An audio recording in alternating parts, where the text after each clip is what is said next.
මම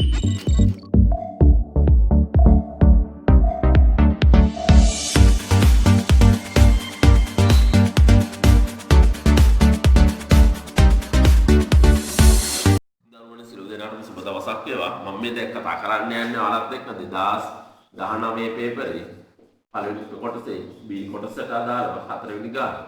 ඒ කියන්නේ පුතේ දත්ත නිරූපණය කරන සම්බන්ධව අදාළ වෙන ගානයි අපි කතා කරන්නේ. හරි අපි බලමු ගාන කොහොමද තියෙන්නේ කියලා. මෙහෙමයි එන්නේ.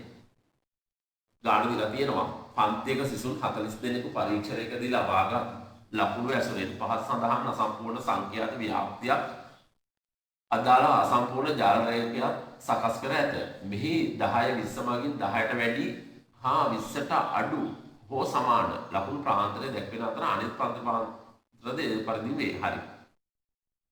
මේ ටිකේ දීලා තියෙනවා ලකුණු පේනවද? මෙන්න මේක ලකුණු. මෙතන සිසුන් ගාන කොච්චරක් ඉන්නවද කියලායි මේ තීරියෙන් පෙන්නන්නේ ළමයි.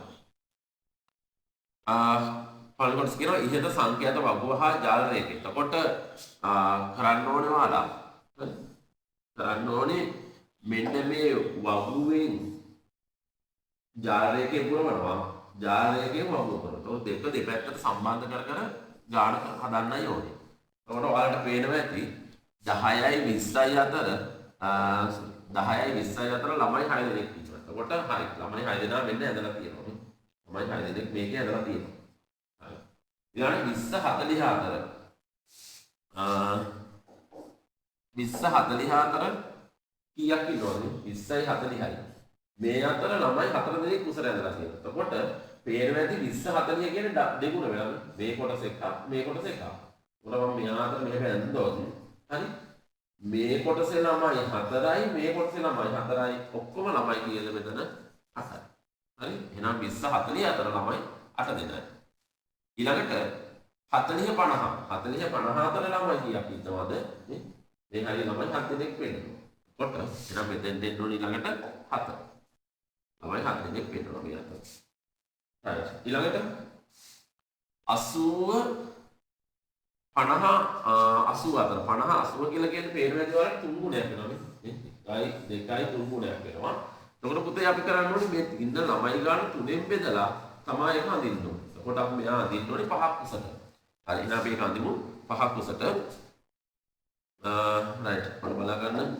මේ ඇඳ 5ක් උසට. ඒ කියන්නේ මෙන්න මේ ගන්න. ඔන්න කොහොම තමයි ජාල රේඛිය සම්පූර්ණ වෙන්නේ. හරි. ඊළඟට 80 90 අතර කොච්චරක් වෙන්නවද? 4 දෙනෙක් වෙනවා. මේ පේනවාදී ඔය අතර උස 4ක් වෙන්නවා. හරි. මෙන්න මෙතන 4 දෙනෙක් වෙන්නවා. හරි. එහෙනම් එතන 4 දෙනා. හරි. ඔන්න වගුවෙන් හැදුවා කවුද? ජාල රේඛයේ වගුව. දෙක සම්බන්ධ වෙන්න ගාන සම්පූර්ණ කරා. හරි. ඉතින් ලේස් කොටසක් එතන තියෙන්නේ. මේ කොටස හරි. ඊළඟට කියනවා ලකුණු 40ට වඩා වැඩියෙන් ලබාගත් සිසුන් සංඛ්‍යාව මුළු සිසුන්ගේ කවර ප්‍රසාදයක්ද? එතකොට බලමු. අපි හොයමු 40ට වඩා වැඩි කරගත්ත ළමයි ගන්න. මේ බලන්න 40ට වඩා ගත්ත ගන්න හොයන්න පුළුවන් ලේසියම වගුවේ. අරට පේනවා ඇති මෙතන 40 දක්වා තියෙන්නේ. එතකොට 40ට වැඩි කිව්වම මෙන්න මේ ටික. මේ 40ට වඩා වැඩි ළමයි ටිකක් තියෙනවා. එතකොට එතන ඉන්න ළමයි ගන්න වෙන්නේ මෙන්න මේතන. හරි. එතකොට එතන ළමයි පෙන්නනවා ඉස්සරම 7 දෙනෙක්. ඊළඟට 5ක් නෙවෙයි මෙතන ඉන්න ළමයි 15ක්. අය 15ක් ළමයි පෙන්නනවා. ඊළඟට ළමයි 4 දෙනෙක් පෙන්නනවා. එතකොට ඔක්කොම ළමයි පෙන්නනවා 7යි 15යි 22යි 4යි 26යි. මුළු ළමයි ගන්න 26ක් පෙන්නනවා. අහන්නේ ලකුණු 40ට වඩා ලබාගත් සිසුන්. එතකොට මේ ඉන්නේ 40ට වඩා ගත්ත කට්ටිය. 40කට වැඩි ළමයි. තමයි මම ඔය හොයාගත්තේ. 40ට වඩා වැඩි ළමයි කීයක් ඉන්නවද? 26ක් ඉන්නවා. 26ක් ඉන්නවා. හරි. ලබාගත් සිසුන්ගේ ප්‍රතිශතය හරි. එතකොට එහෙනම් අපි මුළු ළමයි ගන්න හොයාගන්න ඕනේ. එතකොට මුළු ළමයි ගන්න පෙන්නනවා ඔයාලට ගානේ දීලා මෙන්න මේ 40ක් කියනවා. ඔක්කොම ළමයි 40යි. එහෙනම් පුතේ ඔයාලට දැන් තේරෙනවා මේ ගාන හදන්න කොහොමද? ඔක්කොම ළමයි 40ක් ඉන්නවා. ඒකෙන් ලකුණු 40ට වැඩි ළමයි ඉන්නේ 26යි. ප්‍රතිශතයක් ඕනේ හින්දා මෙයා ගුණ කරනවා 100ට C. සතයක් කියන්නේ 100න් ගුණ කරනවා. එතකොට අපි මෙයා බෙදලා දාමු. ඔයාලා දැන් පේනවා මේ බිඳුවර මේ බිඳුවක් කපන්න පුළුවන්. දෙකෙන් බෙදමු. දෙකේ ගොඩවල් 2යි දෙකේ ගොඩවල් 5යි. හරි. තවත් බෙදනවා. කීයද?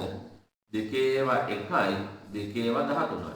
දැන් ඔයාලට තියෙන්නේ 13 වරක් 5. මේ දෙන්න ගුණ කරන්න 13 වරක් 5 අපි ගන්නවා 65යි. එහෙනම් 165යි. ලකුණු 40ට වඩා ගත්ත ළමයිගේ ප්‍රතිශතය. හරි. ඊළඟට කියන පොතේ ජාල රේඛය මත සංඛ්‍යාත බහුවාශ්‍රය අඳින්න. තුන්වෙනි කොටස කියන්නේ ජාල රේඛය මත සංඛ්‍යාත බහුවාශ්‍රය.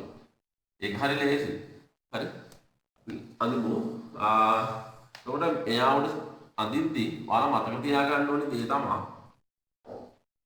මේ හැම ස්තම්භයකම හරියද ලකුණු ගන්න. එතකොට මෙයාගේ හරියද මෙතන. right. මෙයාගේ ස්තම්භ දෙකක් තියෙනවා. එතකොට ඒ තැන් දෙකම අපි ලකුණු කරනවා හරියද. මෙයාගේ හරියද.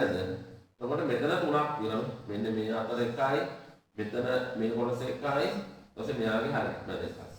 දැන් තුන. ඊට මෙයාගේ හරියද. මතක තියාගන්න පුතේ අනිවාර්යයෙන් මොකක්ද ඕන වෙන්නේ? අඩු පන්ති පාන්තරේ හරියද ඕනි. ඊට පස්සේ වැඩි එක්කෙනාගේ හරියද ඕනි. ඔන්නෝම හරියද ටික ලකුණු කරලා අපි දැන් මෙයා යා කරමු. ඕකේ. ඔන්න මම යා කරනවා.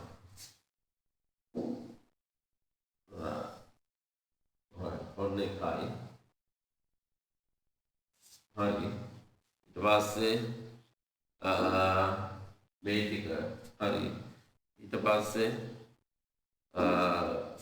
මේක හරි. ඊළඟට මෙතන හරි. ඊළඟට මෙතන හරි. ඊළඟට මෙයා හරි. ඊළඟට ඔන්න ඔක තමයි සංඛ්‍යාත බහුවාශ්‍රය වෙන්නේ. ඉතින් හරි ලේසි ගානක් හදලා පුරු වෙන්න. සියලු දෙනාටම සුබ දවසක් වේවා.